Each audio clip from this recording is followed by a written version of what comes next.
ദക്ഷിണ ലബനാനിൽ പ്രവേശിച്ച ഇസ്രായേൽ കരസൈന്യം ഹിസ്ബുള്ളയെ അമർച്ച ചെയ്യുകയാണ് സൈനിക നടപടിയിലൂടെ ലക്ഷ്യമിടുന്നതെന്ന് ഇസ്രായേൽ പ്രതിരോധ മന്ത്രി അറിയിച്ചു. MC നാസർ വിവരങ്ങൾ നൽകും. നാസർ, ആയത്തുള്ള അലി ഖംനയുടെ കൊലപാതകത്തിന് പിന്നാലെ അവർ കൊല്ലപ്പെട്ടതിന് പിന്നാലെ തന്നെ ഈ ഹിസ്ബുള്ളയുടെ നേതൃത്വത്തിൽ ഇസ്രായേലിനെതിരെ മിസൈൽ ഡ്രോൺ ആക്രമണങ്ങൾ ഉണ്ടായിരുന്നു. അതിന് പ്രതിരോധമെന്ന രീതിയിലാണോ ഇപ്പോൾ ഇസ്രായേൽ നടക്കുന്ന ഈ ആക്രമണത്തിനുള്ള നീക്കം?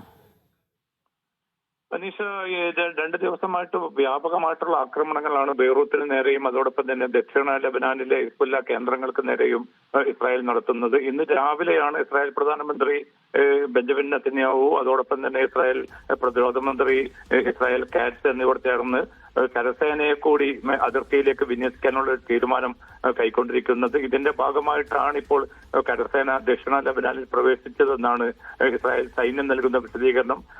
അതേസമയം ഇത് ആ പ്രദേശത്തുള്ള തങ്ങളുടെ പൗരന്മാരുടെ ജീവൻ നിലനിർത്താൻ അതിർത്തി പ്രദേശങ്ങളിൽ വലിയ തോതിലുള്ള ആശങ്ക ഹിസ്ബുള്ളയുടെ മിസൈലുകളും ഡ്രോണുകളും ഉയർത്തുന്നുണ്ട്. അതിനെ പ്രതിരോധിക്കുകയാണ് ഈ കരസേനയെ വിന്യസിക്കുന്നതിലൂടെ ലക്ഷ്യമിടുന്നതെന്നാണ് ഇസ്രായേൽ വ്യക്തമാക്കുന്നത്. പക്ഷെ എത്ര കണ്ട് ഇനിയും ലബനാന്റെ ഉള്ളിലേക്ക് ഇസ്രായേൽ കരസേന പ്രവേശിക്കും എന്നത് സംബന്ധിച്ച ചോദ്യത്തിന് തൃപ്തികരമായിട്ടുള്ള ഒരു ഉത്തരം ഇസ്രായേൽ നേതൃത്വം നൽകിയിട്ടില്ല. ഹിസ്ബുള്ള ആണെങ്കിൽ ഈ നീക്കത്തോട് വളരെ ശക്തമായിട്ടുള്ള പ്രതിഷേധം അറിയിച്ചിട്ടുണ്ട്. കാരണം കഴിഞ്ഞ വർഷം രൂപപ്പെടുത്തിയ ഒരു കരാറാണ്. ആ കരാർ നിരന്തരമായിട്ട് ഇസ്രായേൽ ലംഘിച്ചു വരികയാണ്. അതുകൊണ്ട് തന്നെ തങ്ങളുടെ ഭാഗത്തു നിന്നും അതിശക്തമായിട്ടുള്ള നീക്കങ്ങൾ ഉണ്ടാകുമെന്ന മുന്നറിയിപ്പും സൂചനയുമാണ് ഹിസ്ബുള്ള നേതൃത്വം നൽകുന്നത്. എന്തായാലും ആ മേഖലയിലും കൂടുതൽ വ്യാപ്തിയിലേക്ക് യുദ്ധം നീങ്ങുന്നതിന്റെ കൃത്യമായിട്ടുള്ള സൂചന കൂടിയാണ് ഇസ്രായേലിന്റെ ഈ കരസേനയെ വിന്യസിച്ച തീരുമാനവും അതോടൊപ്പം തന്നെ ലബനാൻ ആർമി തങ്ങളുടെ സേനയെ പുനർവിന്യസിക്കുന്ന നടപടികളും അവിടെ ആരംഭിച്ചതായിട്ടാണ് റിപ്പോർട്ടുകൾ സൂചിപ്പിക്കുന്നത്. അനീഷ, നാസർ, ഈ ദക്ഷിണ ലബനാൻ എന്ന് പറയുമ്പോൾ പതിറ്റാണ്ടുകളായി സംഘർഷം നിലനിൽക്കുന്ന ഒരു സ്ഥലം തന്നെയാണ്. ഇതിനു മുമ്പും പലതവണ ഇവിടെ ഇസ്രായേലിന്റെ ആക്രമണത്തിനുള്ള ശ്രമം നടക്കുകയും ഒക്കെ ചെയ്തിരുന്നു. അങ്ങനെ ഇരിക്കെ ഇവിടേക്ക് കൂടി ഇത്തവണ ആക്രമണം നടക്കുമ്പോൾ, അല്ലെ ആക്രമണത്തിനുള്ള ഒരു ശ്രമം നടക്കുമ്പോൾ അതെങ്ങനെയായിരിക്കും പശ്ചിമേഷ്യയിലെ സംഘർഷ സാധ്യതയെ അത് കൂടുതൽ സങ്കീർണമാക്കുകയല്ലേ ചെയ്യുക?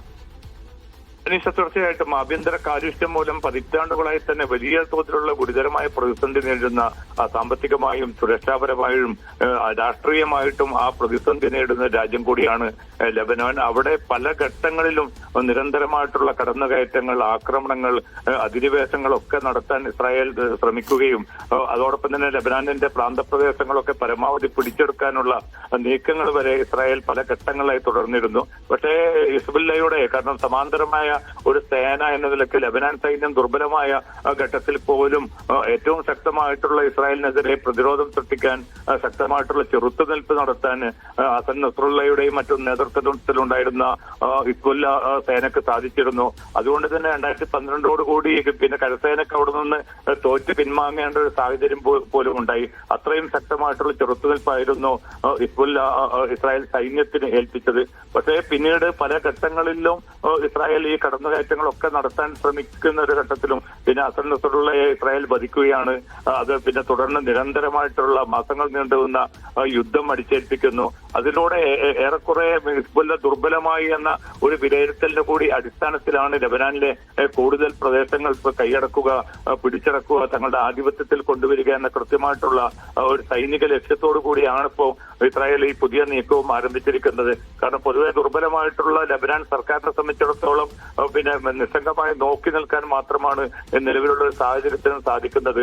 അന്തർദേശീയ സമൂഹവുമായി ചേർന്ന് ഇസ്രായേലും ഹിസ്ബുള്ളയും ഒക്കെ രൂപപ്പെടുത്തിയ കരാറുകളൊക്കെ വെറും പ്രവർത്തനങ്ങളായി മാറുന്നതാണ് പിന്നിട്ട മാസങ്ങളിലൊക്കെ നമ്മൾ കണ്ടത്. അപ്പൊ ഇറാന്റെ ഈ ഒരു ഇറാന് നേരെയുള്ള ആക്രമണം വന്നതോടുകൂടി സ്വാഭാവികമായും ഹിസ്ബുള്ള ശക്തമായിട്ടുള്ള നീക്കങ്ങൾ ഇസ്രായേലിനെതിരെ തുടങ്ങിയിരുന്നു. ആ ഒരു സന്ദർഭം കൂടി മുതലെടുത്തുകൊണ്ടാണ് ഇപ്പോൾ ലബനാനിലേക്ക് പുതിയ അധിനിവേശത്തിന് അതോടൊപ്പം തന്നെ തങ്ങളുടെ സൈന്യത്തിന്റെ ഒരു അപ്രമാദിത്വം അവിടെ അതിർത്തി മേഖലയിൽ ഉറപ്പിക്കാനുള്ള തീക്ഷ്ണമായിട്ടുള്ള ചില നീക്കങ്ങളിൽ ഇപ്പോൾ ഇസ്രായേൽ ഏർപ്പെട്ടിരിക്കുന്നത്. പക്ഷേ നിലവിലുള്ള ഈ പശ്ചിമേഷ്യൻ ഭൂമികയിലെ ഈ സംഘർഷത്തിന് കുറെ കൂടി വ്യാപ്തിയിലേക്ക് കൊണ്ടുവരാനും കൂടുതൽ കൂട്ടക്കുരുതികൾക്ക് വഴിയൊരുക്കാനും മാത്രമായിരിക്കും ഇസ്രായേലിന്റെ ഈ ഒരു നീക്കം ഉതകുക എന്ന കാര്യം ഉറപ്പാണ്. അനീഷ, നാസർ, അതോടൊപ്പം തന്നെ ഈ ലബനാന്റെ പിന്തുണ അത് ഇറാനെ സംബന്ധിച്ചിടത്തോളം ഉണ്ട്. അതിൽ തന്നെ ട്രംപ് കഴിഞ്ഞ ദിവസം പറഞ്ഞത് 4 ആഴ്ച കൂടി ഈ സംഘർഷം നിലനിൽക്കും എന്നുള്ളതായിരുന്നു. അങ്ങനെയെങ്കിൽ ഇവിടെ ലബനാനിലേക്കുള്ള കടന്നുകയറ്റം അത് എത്രത്തോളമാണ് ഇസ്രായേൽ ലക്ഷ്യമിടുന്നുണ്ട്, അല്ലെങ്കിൽ എത്ര നാളത് നീണ്ടു നിൽക്കാനാണ് സാധ്യത?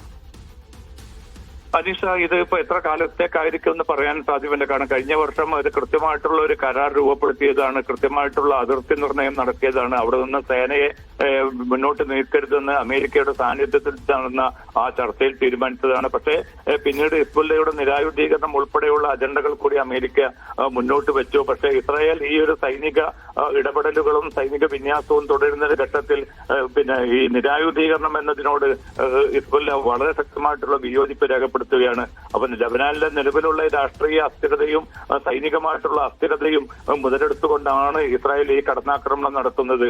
അമേരിക്കയുടെ പൂർണ്ണ പിന്തുണ, അതോടൊപ്പം തന്നെ മറ്റു പഞ്ചായത്ത് രാജ്യങ്ങളുടെ പിന്തുണ തങ്ങൾക്കുണ്ട് എന്നൊരു ധാർഷ്ട്യത്തിലാണ് ഇസ്രായേലിന്റെ ഇത്തരം നീക്കങ്ങൾ നടക്കുന്നത്. പക്ഷെ അതേസമയം തന്നെ ഇന്നലെ ട്രംപ് വ്യക്തമാക്കിയിരുന്നത് ഇറാന് നേരെ തങ്ങൾ കരയാക്രമണത്തിനും മടിക്കില്ല എന്നാണ്. പക്ഷെ ഈ ചോദ്യം ഇന്ന് ഇസ്രായേൽ പ്രധാനമന്ത്രി നെതന്യാഹുവിനോട് ഉന്നയിക്കപ്പെട്ടപ്പോൾ അങ്ങനെ ഒരു സംഭവമേ ഇല്ല, തങ്ങളുടെ ഭാഗത്തു നിന്ന് ഒരു കരയാക്രമണത്തിനും ഇറാന് നേരെ തങ്ങൾ ആഗ്രഹിക്കുന്നില്ല എന്ന്. കാരണം അത് പ്രായോഗികമല്ല എന്നും ഇസ്രായേലിന് കൃത്യമായിട്ട് അറിയാം. അത്തരമൊരു കരയാക്രമണത്തിന് ഒരുങ്ങപ്പെട്ടാൽ വളരെ ശക്തമായിട്ടുള്ള ചെറുത്തുനിൽപ്പും ഇസ്രായേലിന്റെ നിലനിൽപ്പിന് പോലും അത് ഭീഷണിയാകുമെന്ന തിരിച്ചറിവിന്റെ അടിസ്ഥാനത്തിലാണ് ആ ഒരു നീക്കത്തിൽ നിന്ന് ഇസ്രായേൽ പൂർണ്ണമായിട്ടും കരയാക്രമണം ഇറാന് നേരെ എന്ന ആ നീക്കം പൂർണ്ണമായിട്ടും തങ്ങൾ ഉപേക്ഷിക്കുന്നതായിട്ട് നെതന്യാഹു അറിയിച്ചിരിക്കുന്നത്. എന്തായാലും ഈ പ്രതിസന്ധി നീണ്ടുപോവുകയാണെങ്കിൽ കൂടുതൽ കലുഷിതമായിട്ടുള്ള ഒരു അവസ്ഥ അത് ഈ ഗൾഫ് മേഖലയിൽ മാത്രമായിരിക്കില്ല.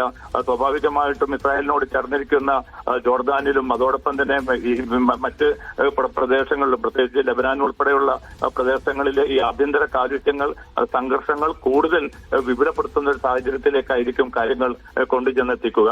അന്വേഷിക്കുക.